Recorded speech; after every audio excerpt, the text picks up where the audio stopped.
France, Tour de France.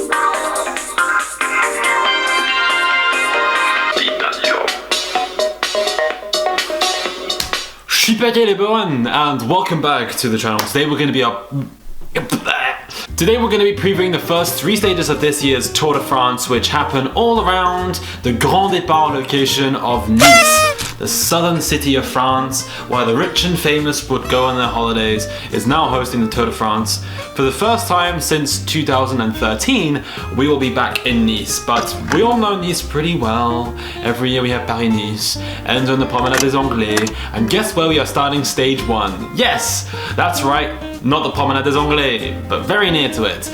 But we're going to be ending the stage on the Promenade des Anglais for the first stage between Nice and Nice. It is flat, it is straight, it's not particularly technical, so it's going to be very, very fast, and with the momentum that they will bring down the valley, this could end up being one of the fastest stages of this year's Tour de France. Plus, they have all the nerves and the energy of starting a Tour de France all into that first stage. Remember last year, it was extremely hectic, and we're bound to see some crashes and some people lose their Tour de France chances even on day 1. So let's go into the predictions, and everyone is saying Sam Bennett or Caleb Ewan.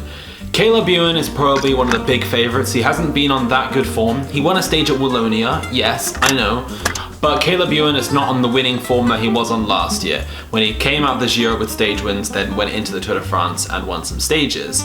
This year he's got a really strong team. You have John Degenkolb, Jesper de Burst, Philippe Gilbert, and Roger Kluge, an amazing sprint train. And the other man I just mentioned, Sam Bennett, the Irish champion, he has Miguel Murkow and Rémi Cavagna working for him.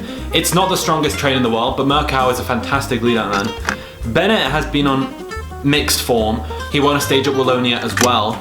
Ewan and Bennett are the 2 obvious picks for favourites. And every stage I will pick my personal outsider, and for this one I'm going for Brian Coquard, the man from Saint-Nazaire up in the north of France. He's here with B&B Hotels, and it's his first time at the Tour de France for a couple of years, but I really think Coquard could win this. He's come very close to winning a Tour de France stage before, and this year he's in better form. At the Route d'Occitane, just after COVID lockdown, he had excellent form. Coquard has the ability to finish the job off because he has the likes of Jens de Busseler and Kevin Reza working alongside him. Brian Coquard, that is my outsider for stage 1. Stage 2, Nice, once again. And it's 190 kilometers long, and we're going to be going up 4 climbs, of which 3 are categorized. The Colombian, which we saw earlier this year at Paris-Nice. We have the Turini, which we've seen before at Paris-Nice. The Col d'Ez, synonymous with Paris-Nice, and the Col des Quatre Chemins, which we also know from Paris-Nice. Stage 2 could end up being a GC battle. It could also end up being a hilly guy battle. The likes of Philippe Gilbert, Wout van Aert, those kind of people may be able to hold up. But, of course, we have Julien Alaphilippe, the man we all know as one of the best classics riders in the world. Julien Alaphilippe was going to be one of the favourites. My personal favourite is probably going to be either Tom Dumoulin or Richard Carapaz, because they are not the number 1 guys on the team. Everyone is going to have their eyes on Roglic. People might just think Dumoulin's a dummy attack for Roglic and not chase him. Dumoulin would love a finish like this. He's a decent descender, he's a powerful guy, he has an acceleration, just like Carapaz, who can also sprint fairly well. Let's not forget, the Col des Quatre Chemins also has a bonus sprint at the top of it, so people are going to be feeling extra motivated to attack, because they know that they can gain the bonus seconds on the climb. If you're miles ahead on the Col des Quatre Chemins, you only have a descent into Nice. You get the bonus seconds from the Col des Quatre Chemins, and then you get the bonus seconds from the sprint in Nice, once again on the Promenade des Anglais. Stage 3, from Nice to Sisteron. It's 198 kilometers, and this is going to be a flat day. We're going to have a very, very straight approach to the line. There's a roundabout at 2 kilometers to go, and apart from that, it is a straight line run into the line.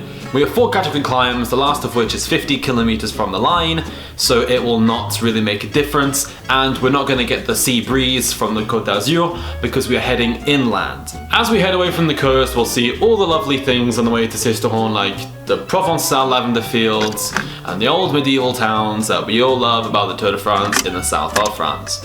But the finish, we all know what it's going to end up being. It's going to be a bunch sprint. So the favourites are very similar to stage 1, Caleb Ewan and Sam Bennett, we've talked about them, but also let's float the idea of Elia Viviani. Why am I bringing up Elia Viviani, former European and Italian champion? Well, I'm bringing up Elia Viviani because he has won many Grand Tour stages at this point in the race. Giro 18, Giro 19, before he was disqualified, Vuelta 18, Tour de France 2019. He likes to win sprint stages a couple days in. His Cofidis team seem pretty decent. We have the likes of Laporte and Consonni coming for him, but Cofidis need to prove themselves because Cofidis are a World Tour team with not much going for them. Okay, that's my preview for the first 3 days of racing. Don't forget to tune into the Cycling Dane for live streams of the first, second and third stages on that channel. In fact, the first stage we're going to be live streaming the whole stage from start to end. I'm still not Caleb Ewan, and I'll see you later.